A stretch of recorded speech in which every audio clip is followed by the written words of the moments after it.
Kasi nga nakakainis na eh. Nakakapikon na, nakita mo, napakalaking proyekto, makikinabang ang napakaraming commuters. Nakita ho ninyo, 16 years na di pa tapos. Eh bakit? Sa kainutilan ng ilang taong gobyerno, kapabayaan ng ilang taong gobyerno, habang ang mga Pilipino nagdurusa.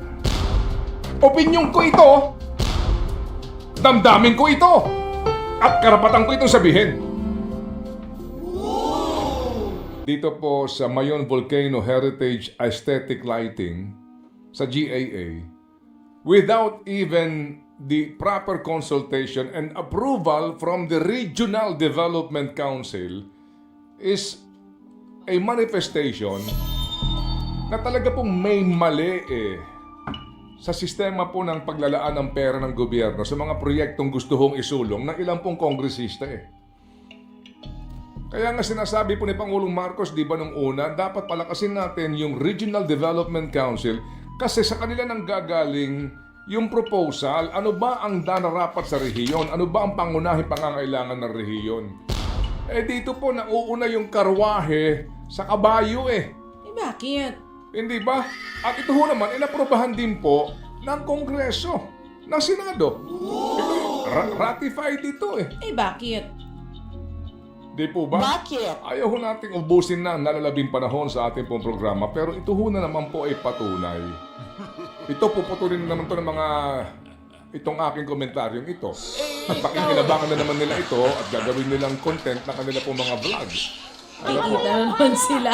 Kikita na naman sila sa'yo. Oh. Di ba? Opo. Sorry ha, pero alam nyo, ewan ko lang. Dapat patas lang po ang galaw natin sa mundong ito. Anyway, siya nga natin pag-uusapan yan. Pero yung nga ho, ang malaking bagay din po na ating natutunan this morning kay Governor, pati po NEDA. So yung Regional Development Council nung Region 5, nagsasabi na huwag nyo ituloy yan. Wala sa prioridad yan. Hindi po ba't maraming isyong kinakaharap yan? Ba't napondohan na? Hindi ba? So kung ano yung gugustuhin ng mga may impluensya sa pagbubuo ng budget, yun at yun pa rin. Kahit na ayaw ng lokalidad. Think about it. Hashtag alam na. Di ba?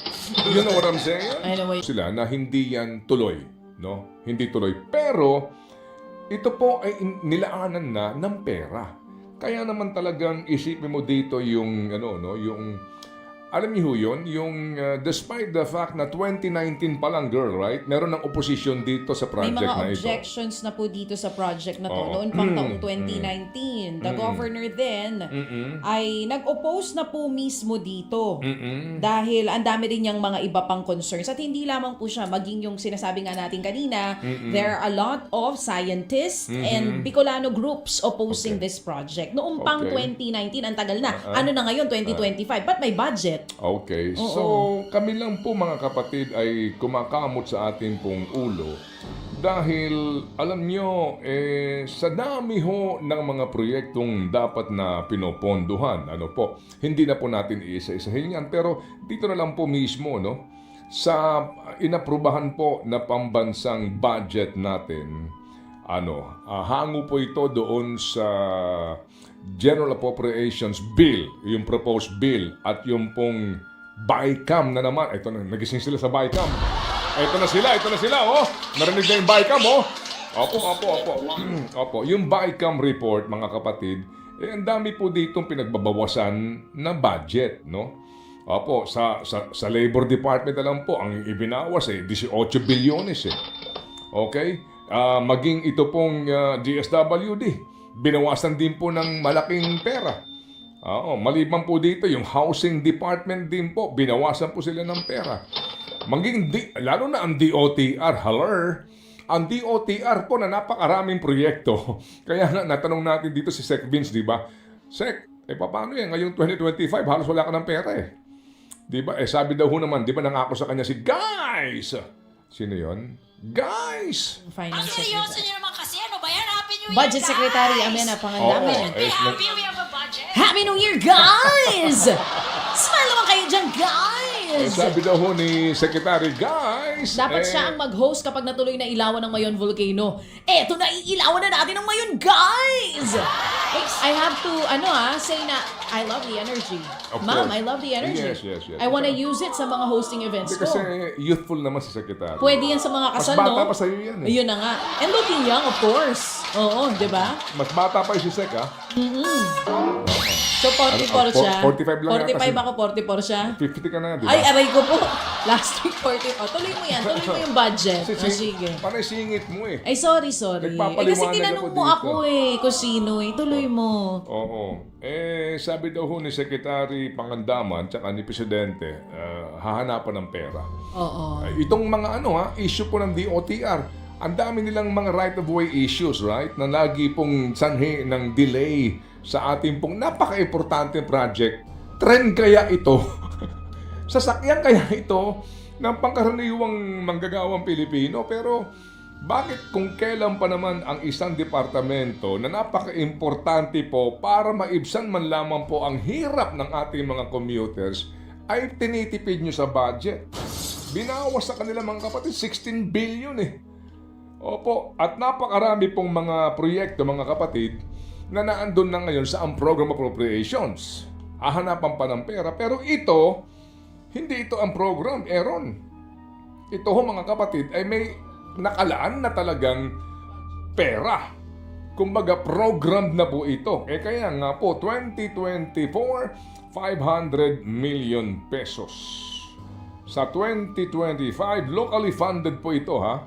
Opo, ito po ay 750 million pesos. Ang total nito is 1.250 billion pesos na proyekto na kahit na po noong pa man kinokontra, ngayon, pinondohan pa rin nila. At ang balita nga po, noong may sinumite ng mga sinasabing consultation na nangyari, pero yung nga po, wala. Anyway, so mamaya po pag-uusapan natin yan, kasama ho mismo ang gobernadora ng Albay. Ganun lang ang halaga niyan, ha? Pero ngayon, ang pintura lamang sa San Juanico Bridge, higit ng 200 milyong piso. Ganun talaga ang inflation. Anyway, San Juanico Bridge. So ngayon po, inilawan yan. Oo. May ilaw dyan mga kapatid, na kung saan po naman, meron din po yan, kumbaga, may show, no? So, gabi-gabi, meron niyang schedule. Kung gusto ko turista doon, maganda rin na mapuntahan yan eh. Kasi nakikita mo nga, yung maayos yung pintura ng bridge, okay? Tapos pag inilawan yan, may effect, samahan pa ng tugtog. Diba? May mga ganun pong mga lugar sa Europa, o maging sa Singapore, may ganyan din eh. Yung light show. Alright, ito ho kasi sa Juanico Bridge ito. So maganda.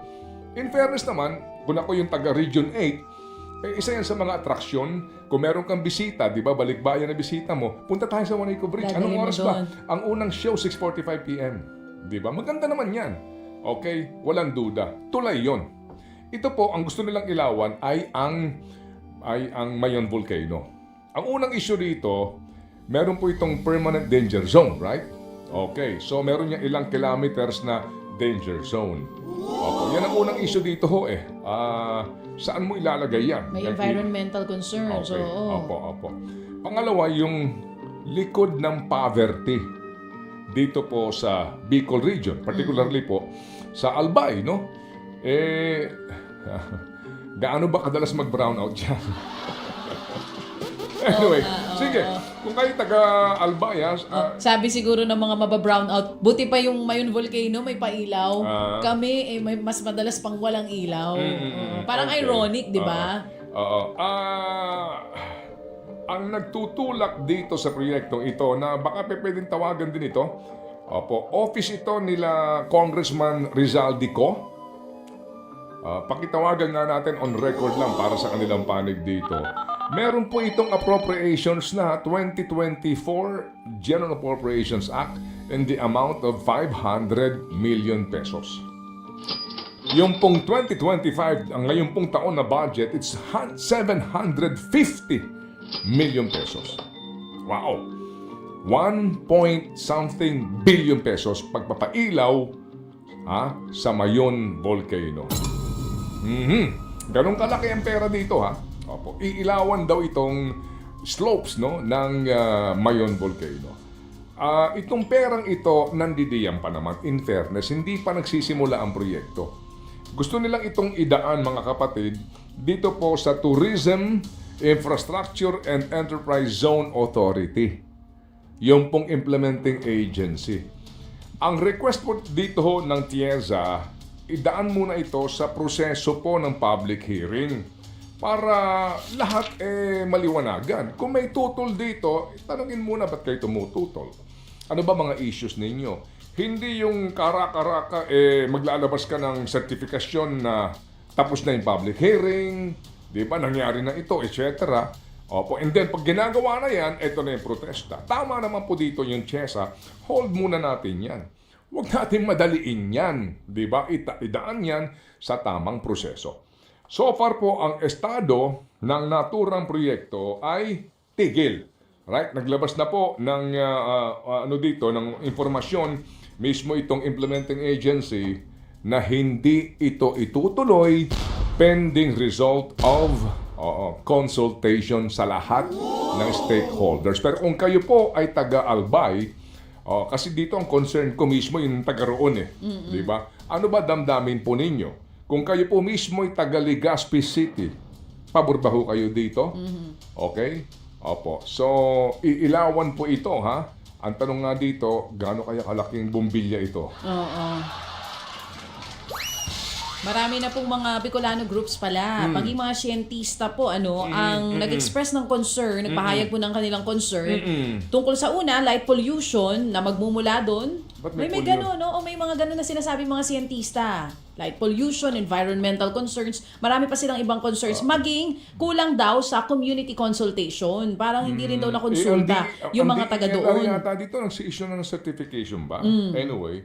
Opo. At dito ho mga kapatid, starring din po itong BF Corporation, yung contractor ho ng nitong common station. Sila po dito ang isa sa mga partners din So mamaya po, by the way, kami po yung natawag sa BF Construction sa inyo pong panig sa issue po ng common station. O sige, ganyan, dyan lang muna tayo. Babalikan natin ito mamaya. Meron na ba mga taga Bicol na nagbibigay ng reaksyon? Okay, tignan natin kung meron na ba. Magbahayag po kayo ng inyong damdamin. Talaga bang hindi po kayo nakonsulta dyan? Pero sa ilang mga nabasa ko, ang sinasabi nga po tungkol dyan sa pagpapailaw na yan sa Mayon Volcano, yung ibang mga kritiko po niyan, sinasabi na pagsasayang daw po yan ng pondo ng bayan. Baka pwedeng unahin gamitin yung pera sa ibang mas importante. para tulungan po itong bahasan sa Bicol. Pero ang laki na ho ng pera inila sa baha sa Bicol, ha? Ang sinasabi nung ilan, kinu-question nila yung malaking budget na nakalaan for the project. Dahil sabi nila, non-essential tourism gimmick yan. Ba't kailangan? At may mga scientists, ito backed with evidence na sinasabi, Ganon? matindi ang meron na from Bicol University yung mga scientists at may grupo din po yung AGHAM, Advocates of Science and Technology for the People. They are strongly opposing this particular project, mga kapatid. Na nagkakahalaga nga daw ang pailaw sa Mayon Volcano na sinasabing 500 million pesos ang budget. Sa unang taon. Sa unang taon, Kasi oo. dalawang phase po ito. Okay, so ngayon mga kapatid, ito. paano naman si Eddie? Sino si Eddie? Eddie, alam mo na. Eddie Murphy? Char! Korean? Paano Eddie, naman yung wow. mga Korean dito? Teka, Korean project ba ito? Hindi, locally funded to. Oo, Bakit ka naghahanap ng Korean? Korean? Korean?